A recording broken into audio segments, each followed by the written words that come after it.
સ્વાગત છે તમારું અમારી ચેનલ ગુજરાતી ફૂડીઝમાં। આજે આપણે બનાવીશું ખીચીનો લોટ। ખીચીનો લોટ એટલે ચોખાનો એકલો લોટ નહીં, મગ ચોખાનો લોટ। અમારો આખો વિડીયો જરૂરથી જોજો। ખીચીનો લોટ બનાવવા માટે એક વાડકી કણકી લીધી છે, અડધી વાડકી મગ લીધા છે। તેને હવે આપણે મિક્સ કરી લઈશું। જેમ બને તેમ મગ વધારે હોવા જોઈએ, કણકી ઓછી। અને પછી તેને ઘંટીમાં દળી લેવાનું। રોટલીનો લોટ દળતા હોય તેવું ઝીણું દળવાનું। હવે લોટ એકદમ ઝીણો દળી લીધો છે।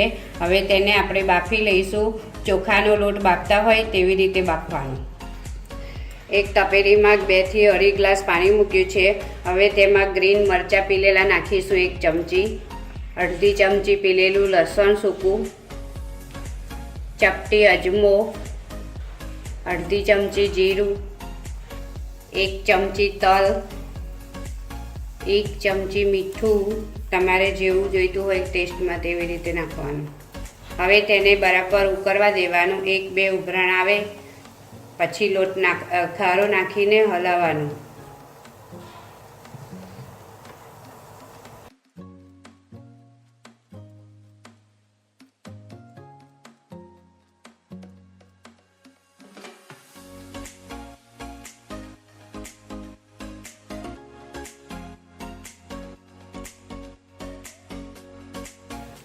હવે આંધણ ઉકળી ગયું છે।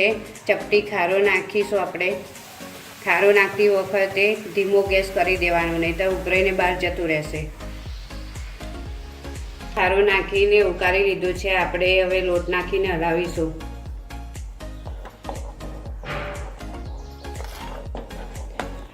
આવી રીતે નાખતું જવાનું ને હલાવતું જવાનું, જેથી કરીને કઠણ ના થઈ જાય તેનું ધ્યાન રાખવાનું।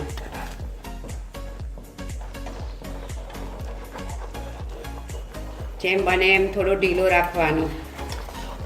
આવો ગ્રીન કલરનો લોટ થશે।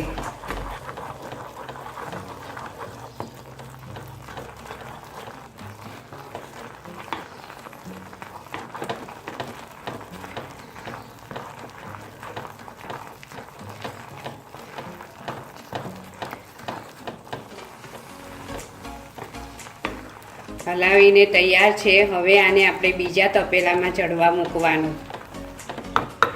હવે એક બીજું જેટલું પહોળું તપેલું હોય એટલું લેવાનું, અને પછી એમાં તેલ નાખવાનું વધારે। જેમ બને એમ તેલ વધારે લેવાનું, આખા તપેલામાં પહોળું થઈ જાય એવી રીતે। અને પછી એકદમ ધીમા ગેસે મૂકી દેવાનું। હવે તપેલામાં એકદમ પહોળો લોટ મૂકી દઈશું આવી રીતે, થોડો થોડો। બધું એક સાથે નહીં મૂકી દેવાનું, એક જગ્યાએ છૂટો રાખવાનો। જેમ બને એમ તેલ વધારે મૂકવાનું અને ગેસ સાવ ધીમો રાખવાનો। હવે તેને ઢાંકણું ઢાંકીને 1 કલાક સુધી ચડવા દઈશું। 1 કલાકથી ઓછો નહીં ચડવાનો, કમ્પ્લીટ કલાક મૂકી રાખવાનો ગેસ પર, ધીમા ગેસે। 1 કલાક થઈ ગયો છે। હવે લોટને આપણે ચેક કરીશું। લોટ હવે ચડી ગયો છે। આવો દેખાવો જોઈએ। સાઈડોએ તેલ ચરચર કરશે, કડક થઈ જશે એકદમ નીચેની પોપડી, ત્યાં સુધી ચડવવાનો। કમ્પ્લીટ 1 કલાક રાખવાનો જ ગેસ ઉપર, ધીમા ગેસે, સાવ ધીમો ગેસ।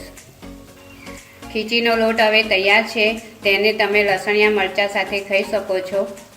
જો તમને અમારી રેસીપી ગમી હોય તો અમારી ચેનલને સબસ્ક્રાઈબ કરજો અને અમારા વિડીયોને લાઈક કરજો। Thank you.